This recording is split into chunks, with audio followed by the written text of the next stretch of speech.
Alright, here we are for differential fluid change.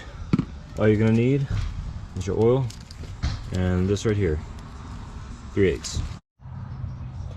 Alright, this is for changing the rear differential oil. You do not need these jack stands. I'm just also working on the brakes, so I've got it up.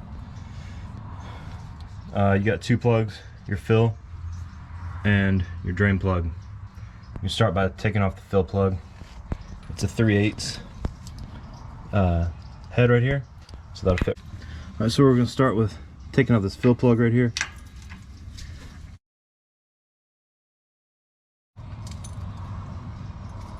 Alright, next we're going to go ahead and get the drain plug right here.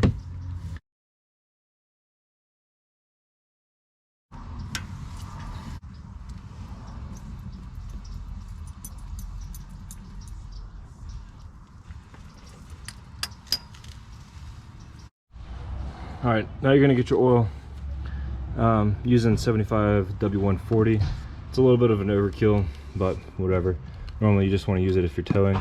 You can also use 75 W90 on the front and rear.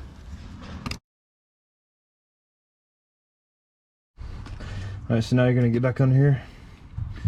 Just put your oil right in here in the fill area. Just squeeze it in there.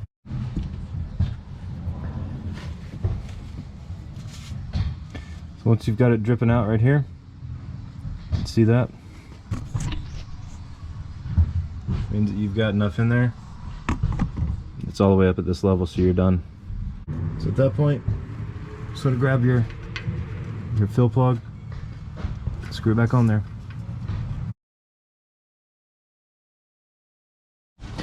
And once you got the plug back in, just wipe up, and that's it, you're done.